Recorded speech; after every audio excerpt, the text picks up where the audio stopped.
recording this computer. Yeah. When I learned languages, I also was paying attention to the professor and I was with my recorder. It saves time. Okay, so repeat the last part, please. This change, like anything they do here, will require a lot more change than we originally expected. Okay. So it's not something that, hey, like let's fix it for you in 2 hours type of work at all. Yeah. So yeah. Besides, there's two parts. First part is what we described: new hardware plus new hardware plus new software. There's some fine tuning we have to do to get it connected to the internet again. Yeah. And the second part, in our GUI, we also have to change a lot of things, especially the variable names, because at least I already learned it from the tutorial for the new PLC software. Yeah. It use a different naming convention. Okay. When it generates PLC code. So we have to do some work on our end, update all our GUI code. Yeah. With the new names for those variables. Okay. So that's could like you? The minimal thing we know that we do. Yeah. So I would suggest. So I have taken notes here in my regular notebook, but I think it would be good if you could send me, for example, for the case if they have changed to the PLC Next platform and they have changed the hardware, then these are the tasks that we have to work on. Yeah, I can send you that. Yeah, but I will be clear. These are the things we know we have to do now. There are still things we don't know we have to do yet. Yes, right. But what we will do is, this is just for discussion purposes. Okay, so let's say that in the easiest of the options, let's say we estimate we need, if everything works well, we estimate 5 hours, just for discussion purposes, right? So we will say, well, things could go more complicated, right? So what should be the factor? And we say, in this case, if it's 5 hours, we should actually allocate 10 hours, let's say, right? So I think we should have a factor of 2 at least. 2.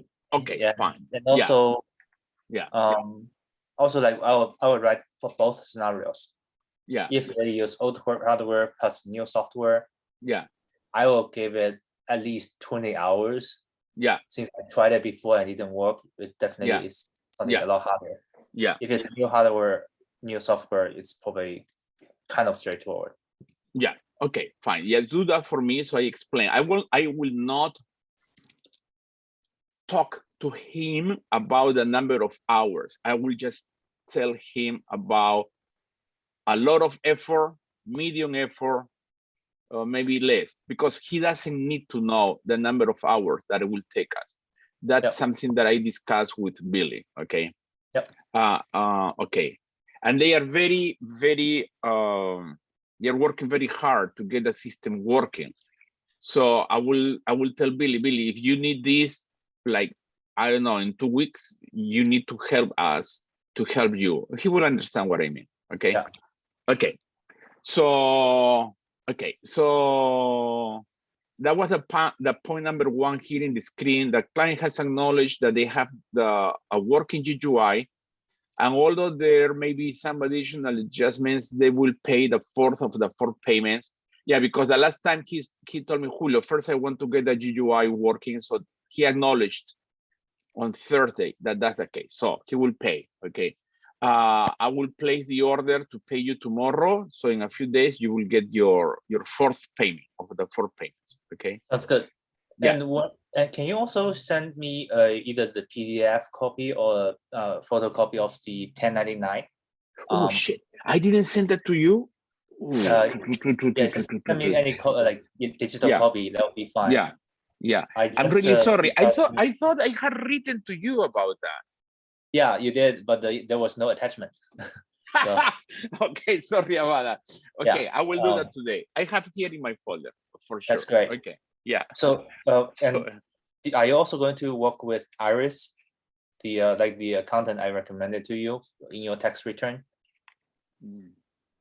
You will work with them, you said? Yeah, Yeah, I'm working with him. I need Yeah. to give him all the files ASAP Yeah. so that he will. Yeah. he will Okay. be I will. deadline. Yeah, and I will contact him again because I will. Yeah. So I plan to work with him. Okay. Yeah, Very if good. you plan to do it with him, you should Yeah. do it soon. I Yeah. think I will. he charged me 500 for the Yeah. whole service. Yeah. That's like myself plus Eileen. Yeah. So you should be Yeah. you should probably expect similar range. Yeah.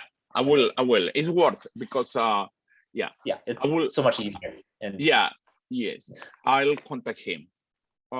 Could you please, if it's not too much problem for you, to send me his number again by text? You sent that to me some time ago. yeah. Yeah. What is his first name? His first name is Iris. IRIS. Oh wow! I thought that was the name of his company. Iris is the name of the thing in your eye. That's very interesting name. Yeah. Yeah.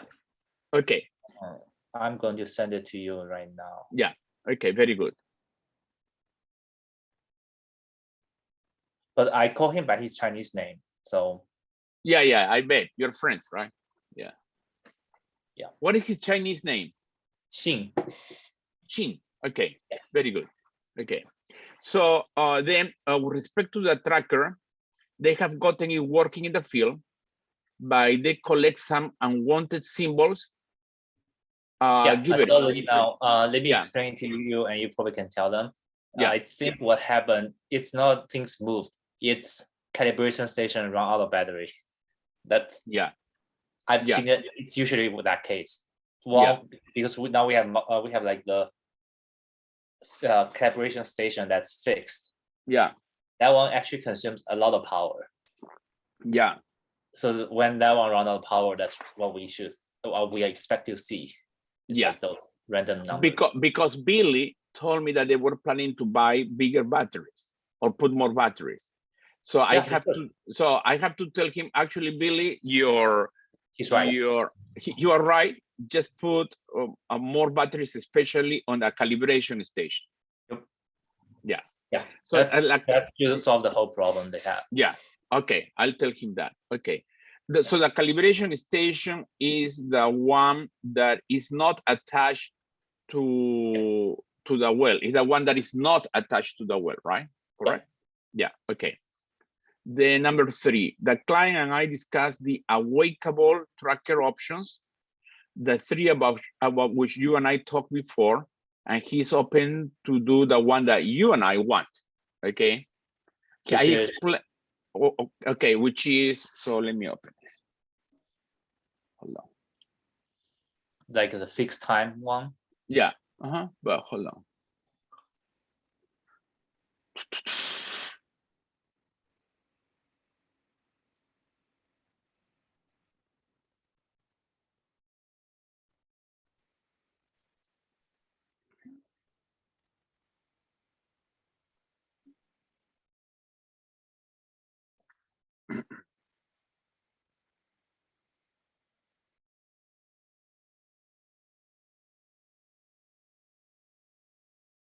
Did you send this email to me yet?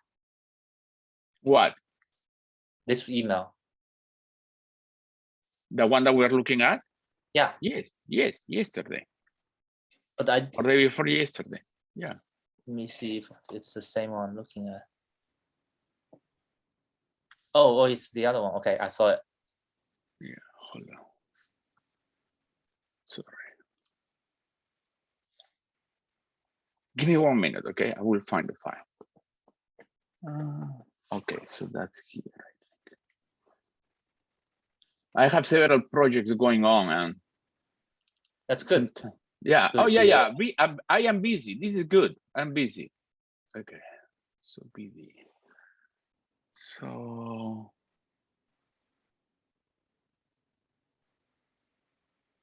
GRS. Okay. Awakeable. Okay. Found it. Yes. Okay. So now stop share. Share. I think it's this one. Yes.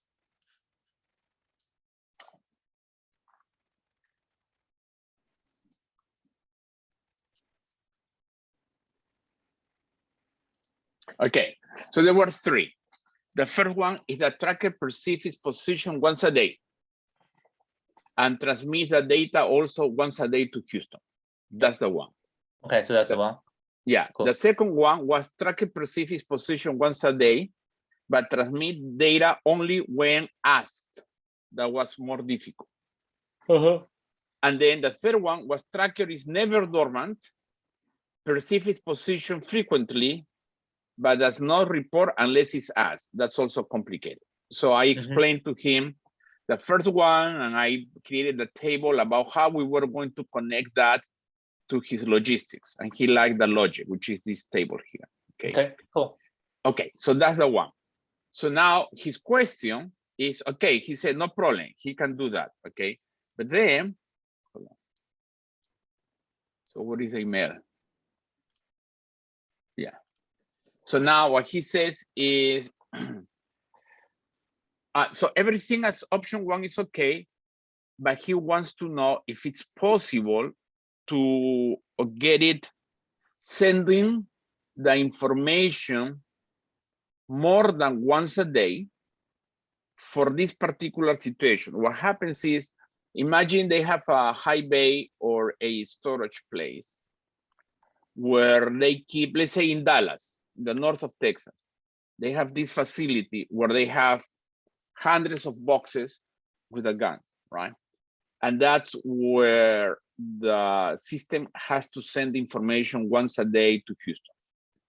But then they grab, I don't know, 5 of these boxes, they put that in the truck, and then the truck has to go to West Texas.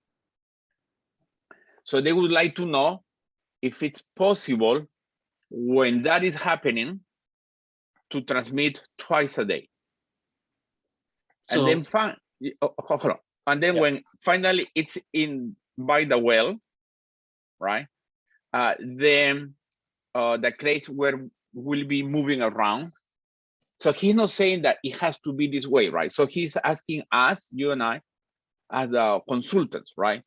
Like, could it be possible what could be possible to do when it's finally by the field to track with a bit more frequency where the crates are? So please give me your feedback. Okay, 3 questions here. First one is for clarification. Does he mean he wants to change the frequency on the fly for those devices? I don't know the answer. We can tell him.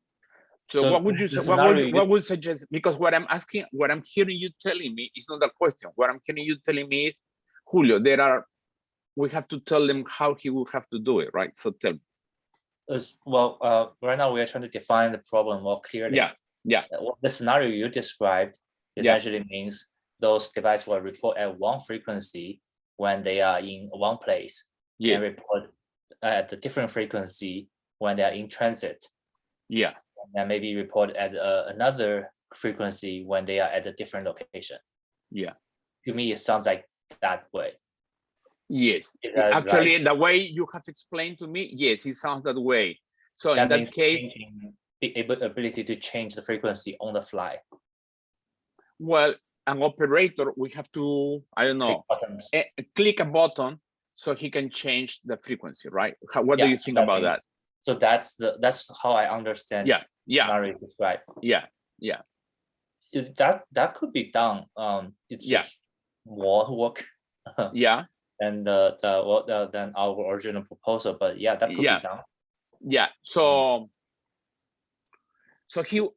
I have been very caffeinated and pushy to get him giving us the next project, because what happens is that he needs to wait 3 to 4 weeks to give us the real big project that we want, right? Which is the monitoring of the bands in the guns, right? Which is similar to what we have done for Johnson & Johnson. So I've been pushy because I tell him, hey, I want another project now, right? So this is the next project. So he said, okay, Julio, send me the proposal for this one, okay? So what if I give it a try? I write a very rough draft about this, and then I ask you to add tasks. What I care the most about is the task. What task we will have to perform. There will be a version of this document for you and me, which is the task and more or less how much time it will take to do each one of them. And Do then, yeah. you mean like so that given the problem definition, here are the things to be completed, or Correct. here are all the options, a manual of different things we can do? What do you mean by the tasks? Okay. What I mean, the first one. So basically, You mean the first one? Okay. at the beginning of the at the beginning of the proposal, I always write, this is a deliverable. Okay. So let's make the deliverable The work backward. right. And then so this is a and then we work backward, right? We will need not task number one. The client has to give us boom, boom, boom. Number two, task number two, we will do this, this, and this, right? I mean, it doesn't have to be in minute detail, but basically what are, yeah. And then, so, and then he will say, okay, Julio, and what if, so I will not give him options yet. I will give him the full version. And then if he says, okay, what if I wanted only 2 frequencies? Because this will take too long, right? So let's say that you and I would tell him this will take 8 weeks and he wanted something faster, right? So I say, yeah, we could do faster with less options, only probably 2 frequencies, and that will take, instead of 8 weeks, 5 weeks. And he may say, yeah, I want that. So then after that, I discuss that with you, we discuss the amount of effort, and then only then I talk with him about the amount of effort, right? Not before, because otherwise I will be speculating about that, right? So have I been clear? Yep. Yeah. Okay. No, I understand. Basically, we're not giving him choices. We're just telling him this is how to get that done. Correct. Yep. And then after that, if he says, well, that's a lot more than what I was expecting, then we say, okay, so what do you want out of this? And he says, I want 70%. Fine, no problem. I come back to talk with you, and then you and I will discuss, okay, this is the amount of effort it will take to deliver only 70%, maybe the same amount of effort, I don't know, right? And then after that, I say, okay, do you want this? And he says, yes. And then after that, then I talk about the, let's say, first is the technical proposal, right? And then after that, only then I talk about the commercial proposal, which is how much he has to invest to get the technical proposal performed. Okay. Yep. Okay. Yeah. Okay. So but tell me a bit more about what is your first reaction about the effort it will take to go from 1 frequency to, let's say, 3 frequencies that they can choose by pressing a button. What is your first just your first reaction? Yeah. The additional work, the difference there is about the push button part, and that part probably will be 10 to 20 hours of work. Yeah. But the first part is where it will take a lot of testing just to get it to report at 1 frequency and you can receive it. Yeah. Like you can think about this way. It's like you have a satellite in a space that flies by, and it sends out like 1 second of information every day. Yeah. Can you make sure your Houston station can receive it and understand what it talked about? And if there's any kind of loss of data, is there a mechanism to make sure it doesn't, like, you can like avoid the loss of data and all those? That's the part. And when it comes to any type of like low frequency data communication, that's the part will take a lot more time than the push button. It probably will take 30 plus hours. So would it make sense in your mind to tell him, we can do the whole thing, okay? It will cost whatever amount of time and money, but we would suggest to go to do the project in 3 phases. The first phase will take, let's say, for discussion purposes, 50 to 60% of the whole investment, which is to make sure that we get working perfectly at a frequency of once per day. Once we get that, say like any fixed frequency. It doesn't Yeah. have to be once per day. Like yeah, anything any that fixed doesn't- frequency. Yeah. that won't be able to change on the fly. Yeah, Like- okay, very good. I We'll like take it that one. terminal. That could be first project. Yeah, and then we tell him, once we get that proven, that works well, then we will invest the other, let's say, remaining 30% of the time and budget to add the feature that you can change the Yep, fixed By pushing a frequency. button. Yeah, Yep. yeah, okay, very good, okay. Let So, me yeah, also tell you one thing. yeah, For the remaining 30%. Yeah. You can tell him that way right now, but like when it comes to defining exactly what they want, yeah, it could go a lot more difficult or a lot easier. Like what I explained is the easy way. yeah, It may take 10 to 15 hours to implement. yeah, But if it becomes, as you saw in our proposals, yeah, there's the option where you can ask it to report anytime. yes, Right. yes, If they want to go with, if they are going from our original proposal to that option, yeah, we have to tell them like the scope of the project is growing. oh, yeah, yeah. Yeah. So, yeah, so that's something I will share with you how I do that. So some people call it scope creep or creep scope, which is basically you agree on a scope, and then 70% into the project, they start saying, oh, we would like this, this, and this. And then the scope starts to change, right? So I have to write very clear statements in the first scope, telling them that any change to the scope for which we are signing the contract will have to be addressed as a new project, right? Yeah. And which is fine. So I should never tell him, oh, this is it and you cannot change it. No, no, no. I say, okay. Always like pay us more and we'll do it. Yeah. So let's say up to here, this is, let's say we divide in 4 payments, right? So up to here, you have already made 3 of the 4 payments for discussion purposes. It doesn't have to be equally at 25, 25, and 25%. It could be up to the 70% of the work we have charged, I don't know, 70% of the funding, right? And then we say at this point, any change of the remaining scope will have to be renegotiated. So we will not ask for the remaining 30%. We will just address what it will take. So yeah, it's very important that you are bringing this up because this, yeah. So I will write that in the contract. Okay. Good. Okay, cool. So yeah. And so we have to be conscious that they have there's this possibility they will ask for, because like you described the push button feature. Yeah. They can be implemented in various ways, and if they are implementing it in like they say, oh, is it push button? Can I just press it and get a GPS location? It's changing the scope completely. Okay. Makes sense.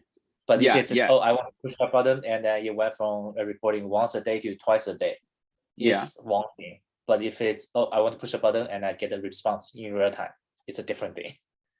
Correct. Yeah. So we will write it in very, very specific terms. Okay. Yeah. Okay. And the term, so, I will write it back to you with the, like when you ask me to include a list of tasks. I write it. Essentially, it's called. It's like not non-modifiable. It's pre-programmed. Nothing can be modified after. That's easy. Yeah. But everything that needs to be can be modified on the fly. It's hard. Correct. Yes. So basically, it could be, let's say the button is 1, 2, and 5. Let's say once a day, twice a day, and 5 a day for discussion purposes. So there will be 3 buttons, right? So they will choose that, and that's it. It's fixed. Yeah. Okay. Not saying how many buttons. It's the only difference is, do you want to respond now, or you want to respond next day? Oh, I see. Yeah. Do you want a real-time response or you want a response at the fixed frequency? Yeah, so it has to be the next day to make it easier. Next day is the one I proposed. Like, Yeah, you I can propose take that 10 one extra too. hour and that's it. But Right. if So for it's example, much more- they are in Dallas and it's reporting once per day, right? Now they put the box in the truck and they will travel for 3 days to Amarillo, Texas. Okay, starting the second day, right, is when they will start to receive the information twice or 3 times a day. Now they arrive in the field on a Tuesday, okay? If they wanted to report 5 times a day, that will start the next day on Thursday. So that's easier, I think. that you're right on that part. And that actually leads to the 2 other calorific question I had. Yeah. Because you talk about this transportation part. Yeah. They want GPS location when it's in transit. Is that right? Yeah. Okay. That's a lot extra work. Okay. And like, how does the GPS tracker connect to the internet when it's in transit? Oh, that's another question. He asked me, when it is in Dallas, how does it communicate information to Houston? And when it is in the field, how it communicate information to Houston? And when it's in the truck in transit. So I told him I was going to talk with you, but my understanding is that when it is in Dallas, in that building, there has to be internet or Wi-Fi, and in the field also, but I don't know about the truck. Please tell me about that. What is the means of communication? So that's the question. Depends on what, like how connected they want, right? If it's so let's talk about the base case and then Yeah. ideal case. Yeah. Base case is regardless of where it is, in the Yeah. warehouse, in the field, or on the truck, Yeah. there will be a Wi-Fi hotspot. And the Wi-Fi hotspot can be implemented in the same PISA we had, like the same calibration station we had. Yeah. Calibration station can be the one that's connected to the internet all the time, and then it collects information from all the trackers, Yeah. and then report it to somewhere. That's the base case. Yeah. But that case works when calibration station is stationary. Otherwise, it's not moving. operating. Not moving. Right. Yeah. If it wants to be moving, we will have to, if they want to be able to get anything that's moving, or anything that doesn't have to be connected to a Wi-Fi. Yeah. We will go with a what's called a cellular microcontroller. So something that's connected to AT&T or Verizon. Yeah. That's a different story. If they want that option, we will give a higher time estimate. And what will happen once you go with the cellular network is we will be buying, like we'll have to buy a data plan. Yeah. And then we buy the new chip that has cellular capability. Yeah. And then that's it. If we do that, if we get the AT&T Verizon service, in that case, we will do the Dallas fixed and the truck, both of them with the AT&T Verizon, or all Dallas truck in transit and field with the AT&T Verizon. I typically would prefer everything the same, like uniform system. So less likely to mess up. Yeah. But the cellular system only works well when it's outdoor. So if it's in the warehouse, probably I would not recommend a cellular system. Yeah. Well, that starts to become a complex system because there are too many options. I am more inclined to have only one type of service. Yes, that's why I also prefer that way. There's another workaround, which is I think maybe it helps solve the situation here. Instead of adding cellular service to every tracker, we can add cellular service to the calibration station. Yeah. So what happens is the calibration station will be connected to the AT&T, Yes. and then trackers connect to calibration station with using Wi-Fi. And in this way, but then in that case, we have to add Wi-Fi to the truck. No, every tracker, every calibration station already have Wi-Fi. Oh, so yeah, okay. So the only thing is that we have to track where the calibration is, and we do that by adding the AT&T. Another thing I was thinking was, we don't do nothing to the transit. All we do is we put the tracker on the transit.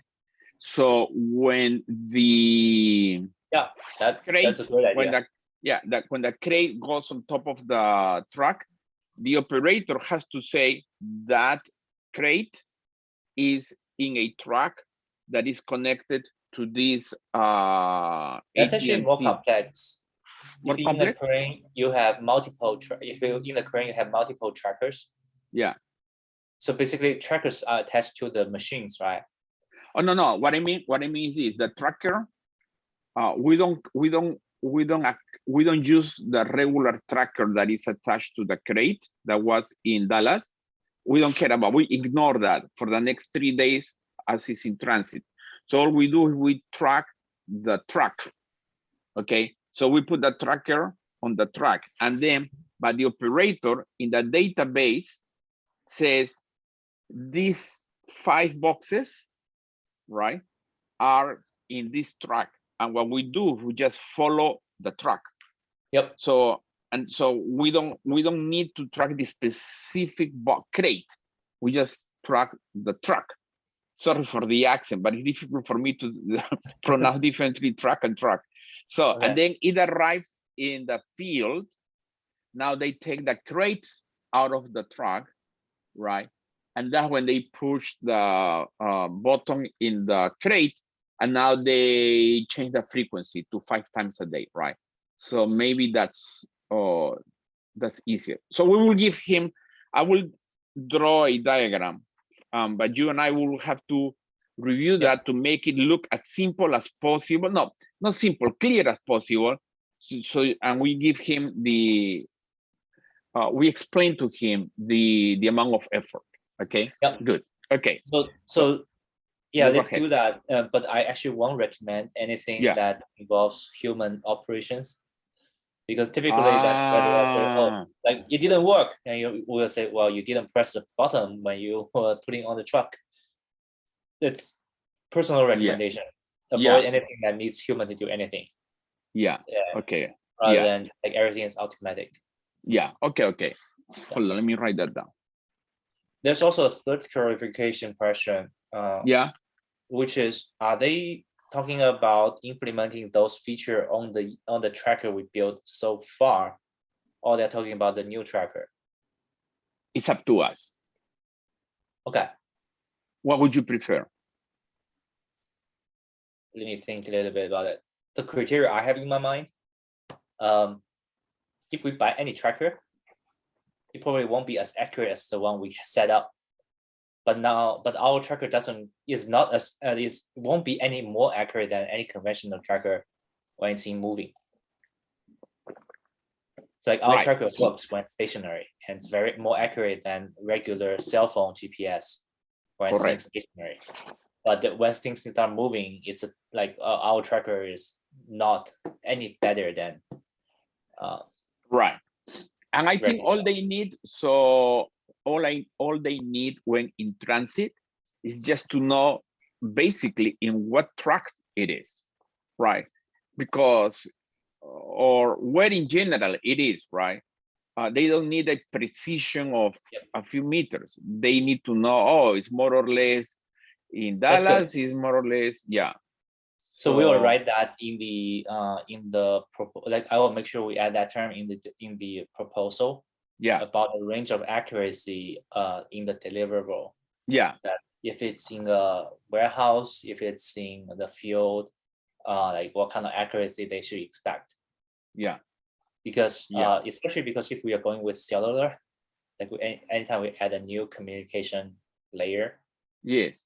it could introduce interference, wireless signal interference, like radio frequency interference with the rest of the system. You know, it's but listening to what you're saying, I'm starting to get inclined to tell them, guys, for the transit, you guys figure out where the truck is. So just put in your database once it is about to leave from Dallas, make sure that your operator puts in your cloud, in your database, whatever number of crates are going into this truck or UPS, whatever company they hire, and then they should track that truck. Then once it arrives in the field, your operators, we get the crates, push the button, so it starts reporting from the field. So maybe we reduce the complexity by tracking the truck while it is in transit with one of our devices. So think about that. I'm just trying to. Yeah. Okay. Yeah, I think if you provide that option, it could be the least amount of effort. Like yes, you would be least variance in the amount of effort we provide.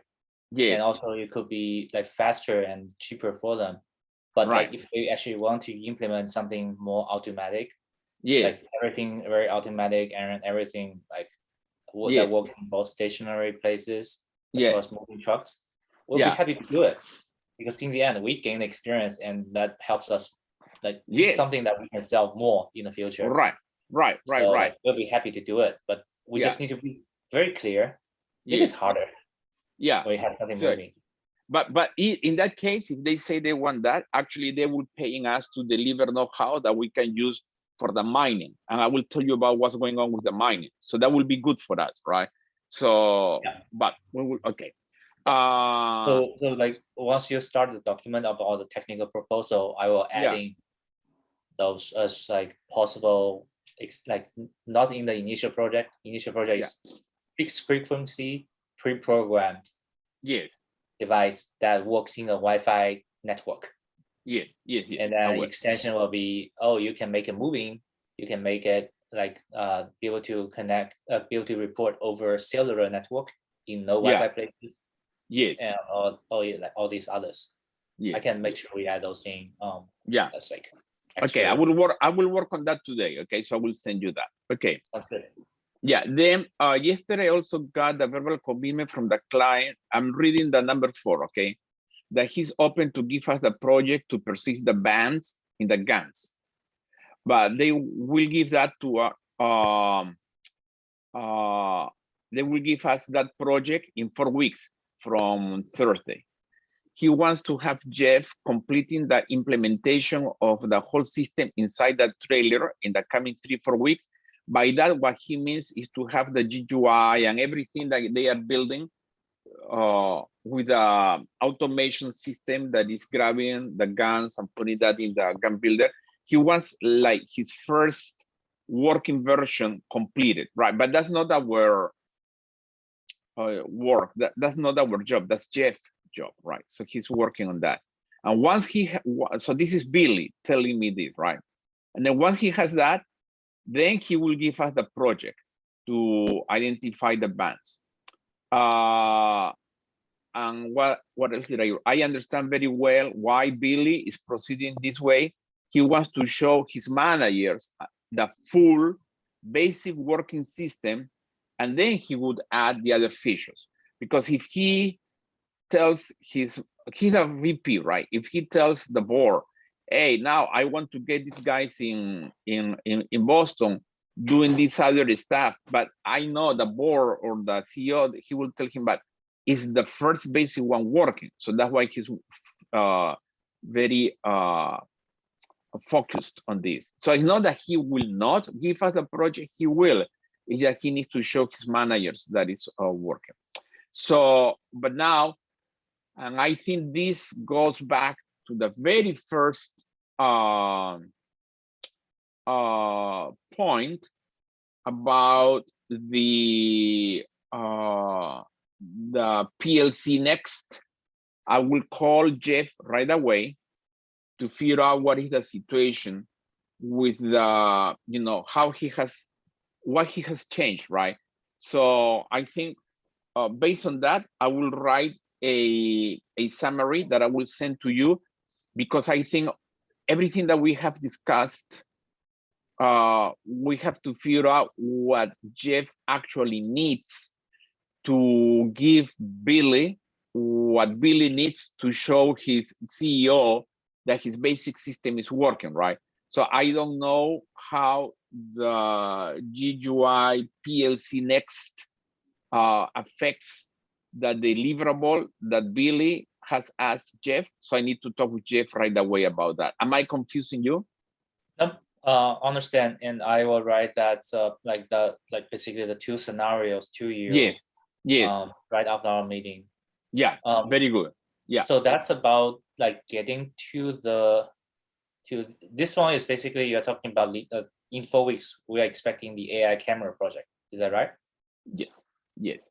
Okay. But that is if Jeff gets Billy, if Jeff gives Billy the full gun builder GUI plus automated placement of the guns in the gun builder completed, right? So that's why I want to get tuned into what Jeff needs to make sure that I help Jeff to give Billy what Billy needs. And then, so that's, yeah, okay. That's good. Yeah. And then does that mean in like, at what point in time do you want to start working on technical proposal? Yes, for that? Yes, yes.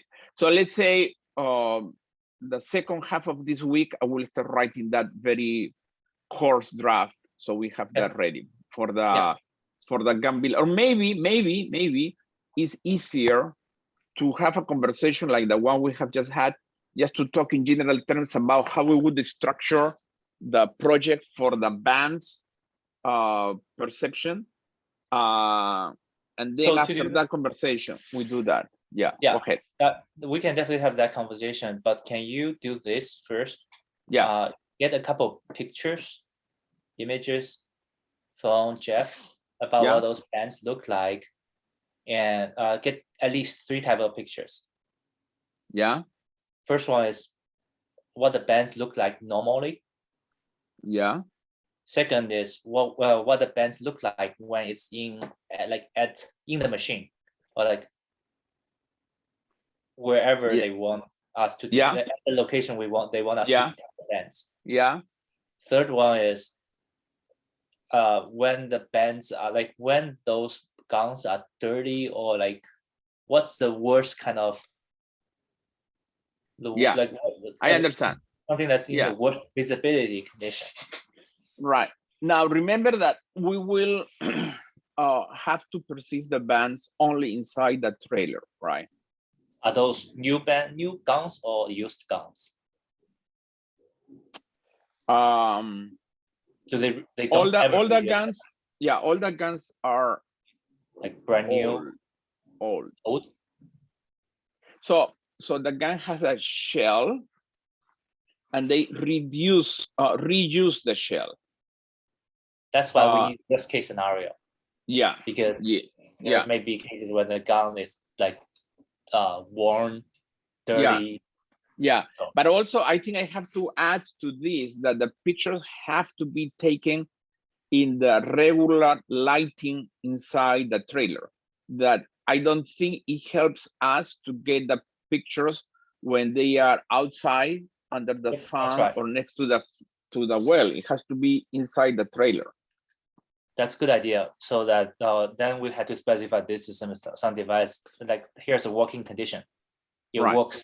We guarantee it works in those conditions. Yeah. Okay. And also, like if they send us pictures that the guns are all worn, dirty, we probably have to recommend something in terms of how they can clean it. Yeah.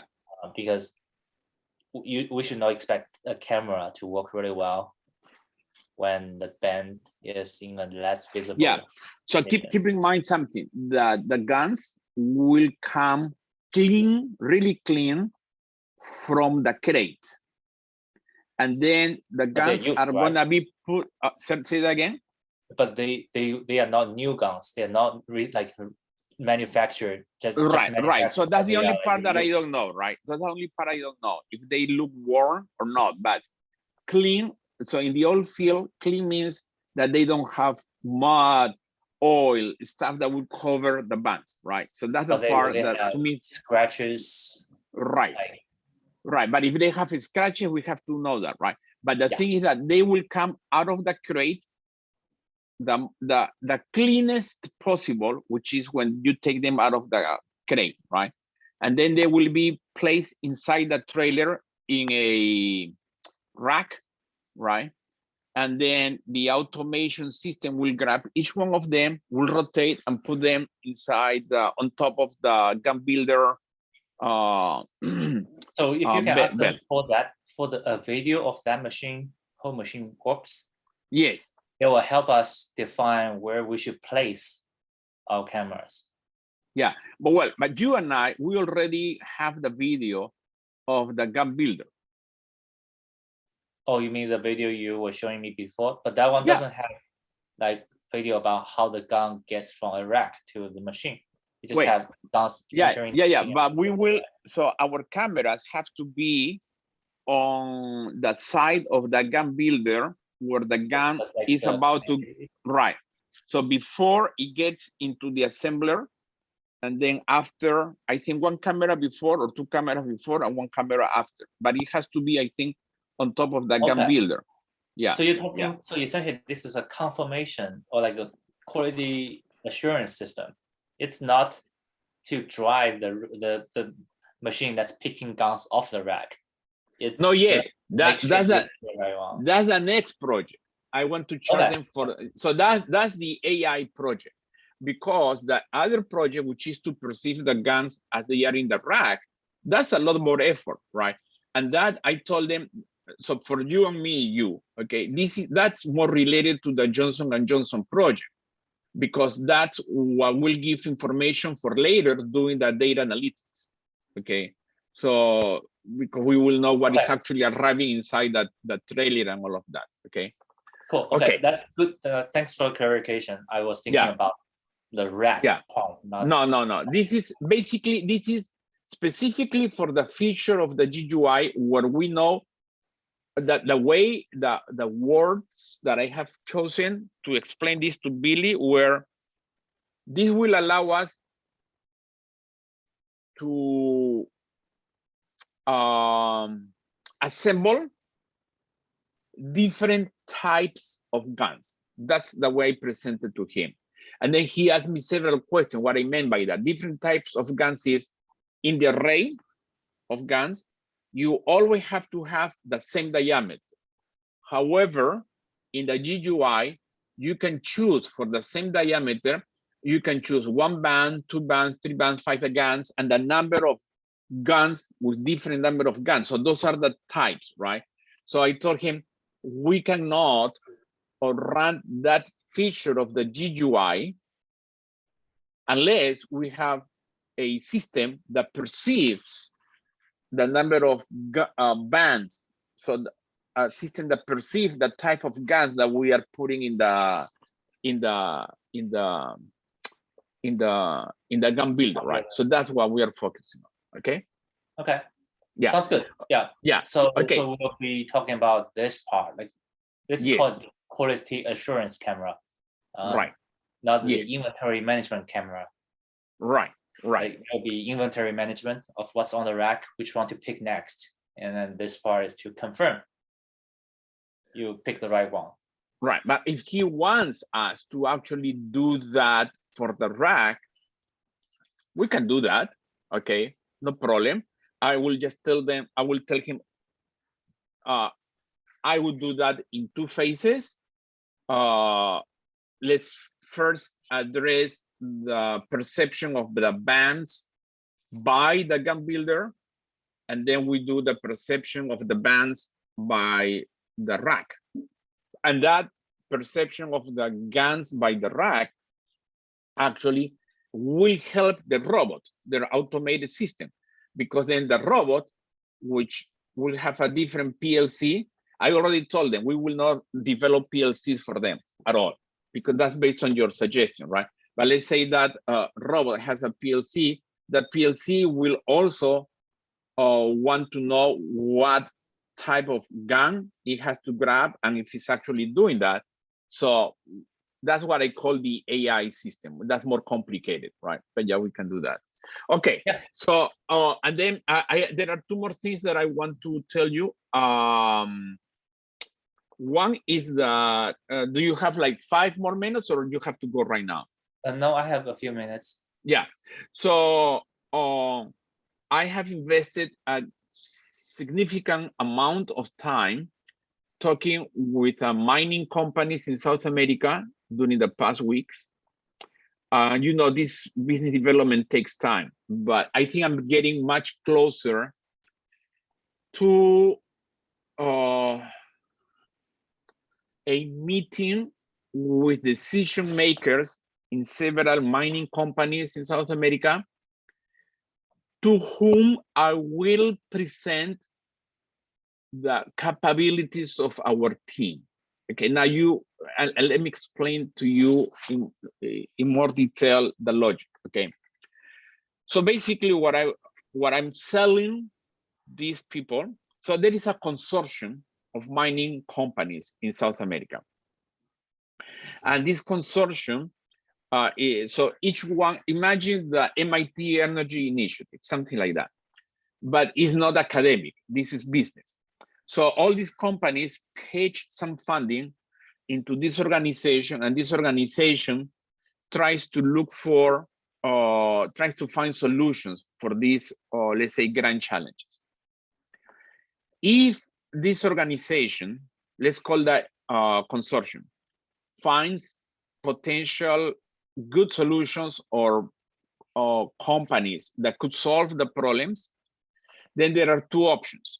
One is that some of the mining companies may want to hire us to solve the specific problem for each one of those companies, or if they think that this is a solution for several of the companies, then they could be a joint venture between several of these companies that hire us through the consortium to solve the problem. Now, I have already told it's a female professional. I have, her name is Pam, P-A-M.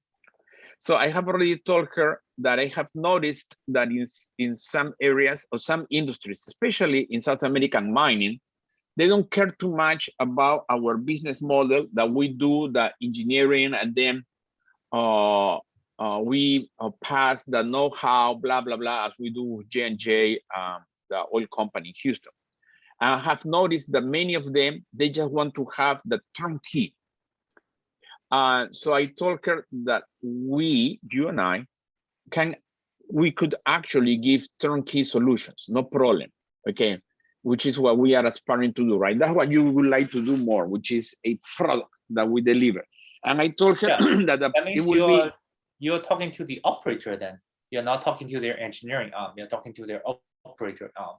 Operator arm usually have more money, right? Yes, yes. So these are operating companies, right? So this is, so basically I am, imagine the Halliburton, Schlumberger, Baker Hughes, they are oil services companies, right? They are engineering services company. They are not correct. Operators. But now you're talking about Shell or BP. Exactly. Shell, BP, Exxon, and so on, right? So all these companies, what they care is to optimize their operations. So what I'm selling her, Pam, is I told her, so in 2-3 weeks, I will give a presentation to all of them. And I will use basically part of the video that I have from Billy, where he has the oil operation.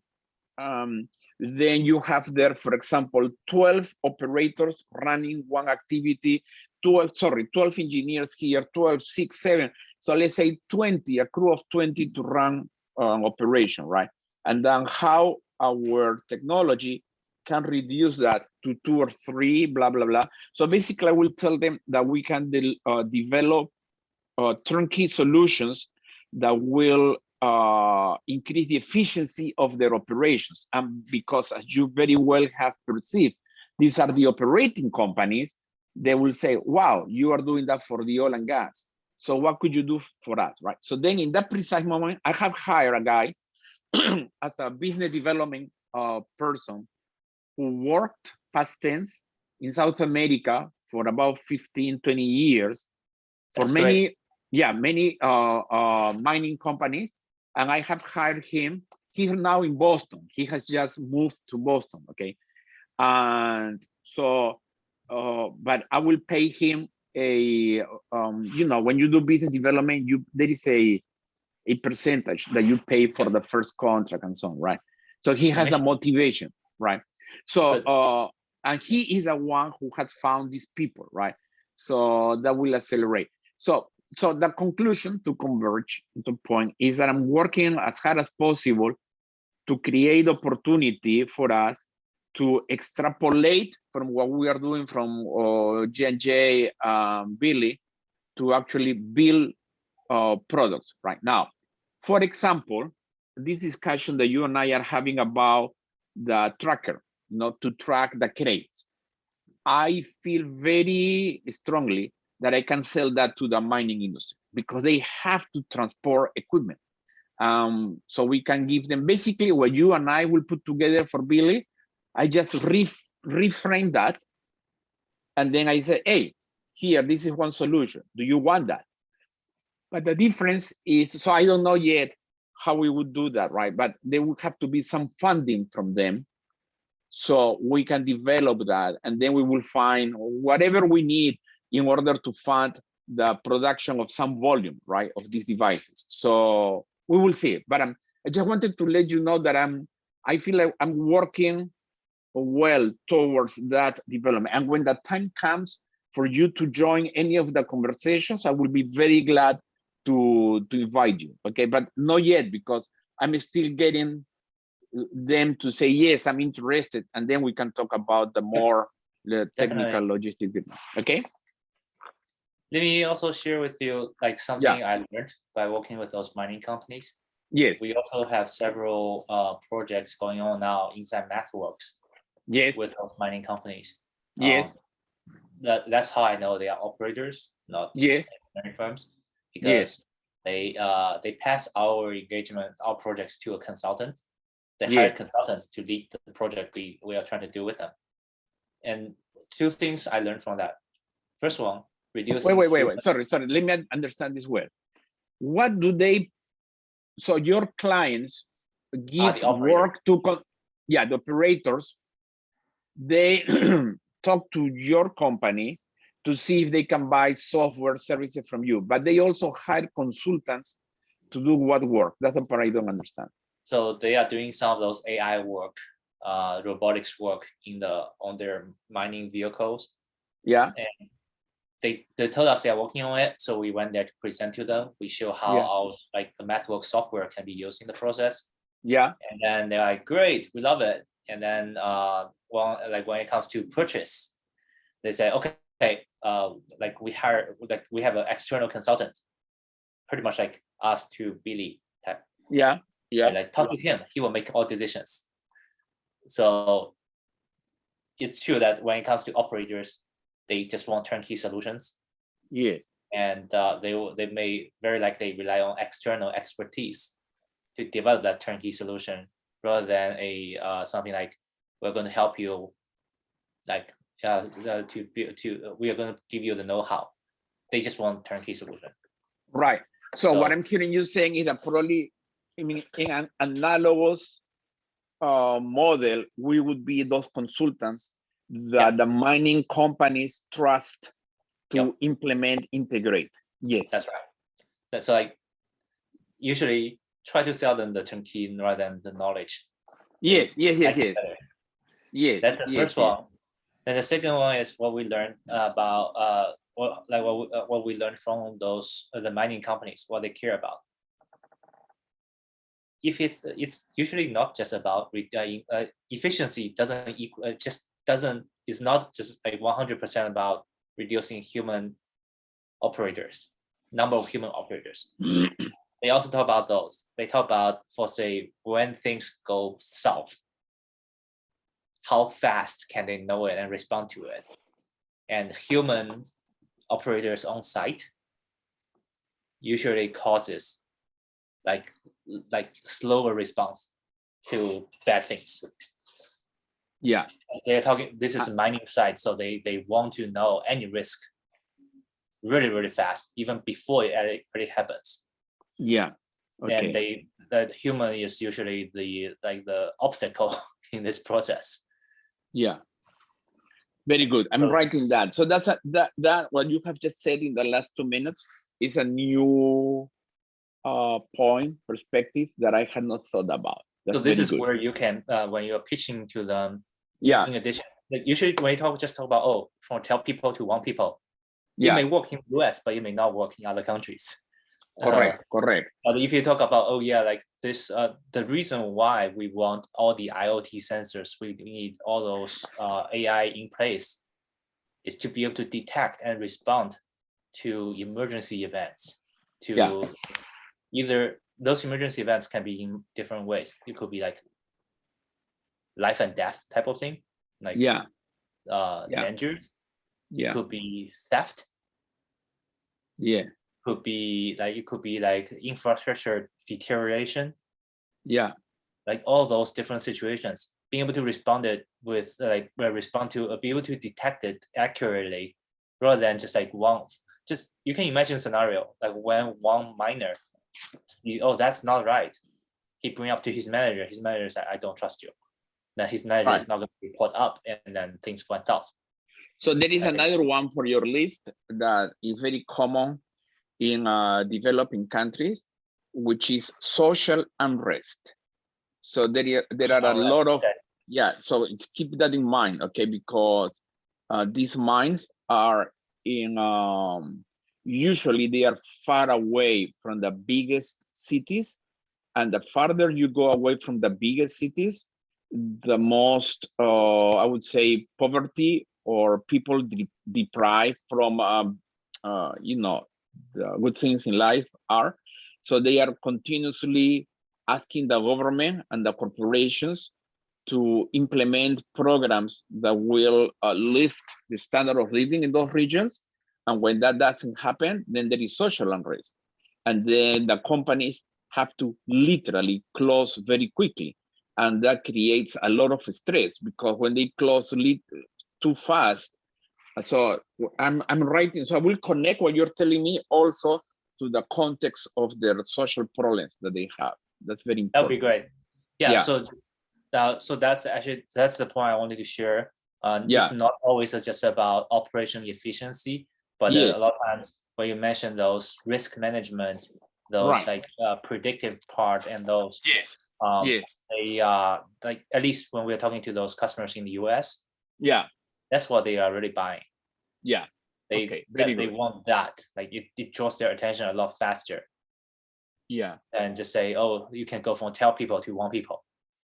Those usually they're like, how?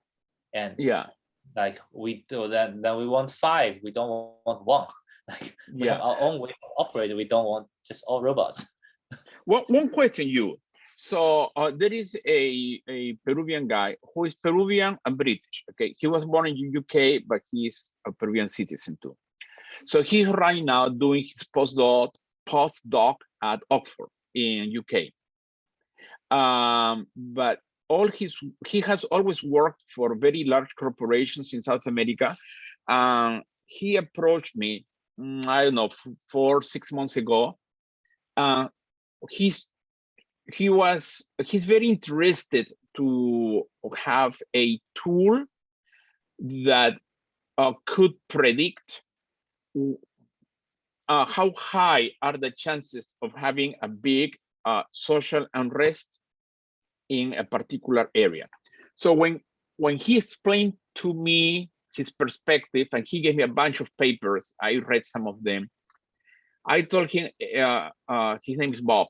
I said, Robert, I told him, we can address this with just data analytics. And he said, so I explained to him how to do that, right? I said, we will not use closed form formulation. So I explained to him that data analytics can help to do this. So he and I, we have been in touch. He wants to create some business opportunities. But the question to you is, maybe I allocate 2 minutes, 3 minutes of the 1 hour presentation to tell them, hey, our capabilities are not only on the purely engineering domain, but if you had other problems that have to do with social data, stuff like that, we could probably do some work for you in which we use data analytics to basically analyze the data that you have and basically present you with answers to some of the hypotheses that you have, right? Something like what we did for Johnson & Johnson. So what is your first reaction to that? I'm just brainstorming here. That would be interesting. I think mainly because I don't know much about it, and it's me neither. Yeah, like interesting topic to learn more about. How challenging it is, I'm not sure. Yeah, it feels like when you first told me about it, if the only idea that pops into my mind is the kind of like Trump and Facebook story.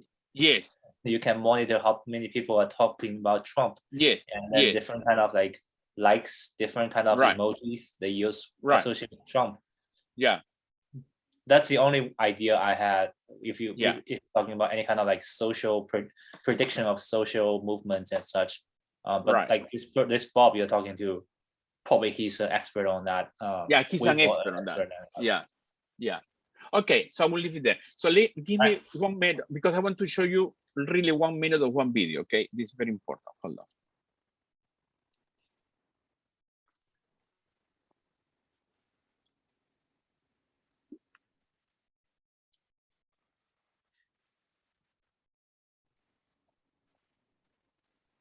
I saw the word ruthless.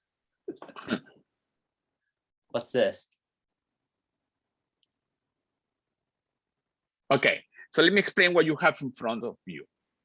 So Billy, as I told you, hired a company that is a company that had for a while been developing the tool that allows him to figure out what's going on in the field, right?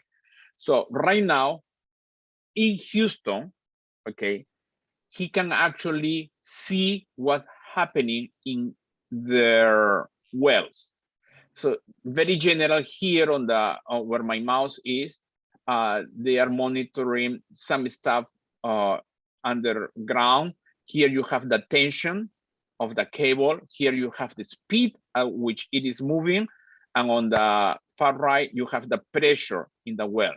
All of these are very important information that they need before they shoot the guns, okay, especially the pressure. And here on the top left, you have the profile of the well because the well already exists, right? And what you see here in green is the guns array moving down the well.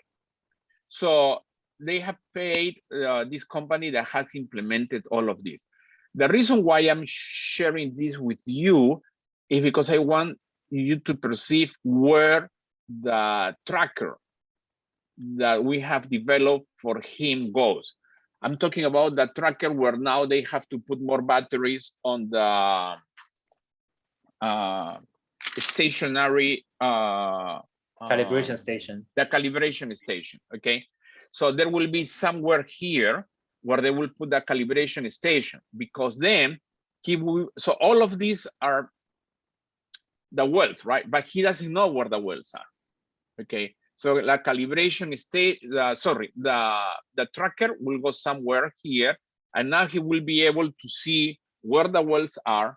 He will be able to click there, and then he will be able to know, what's happening.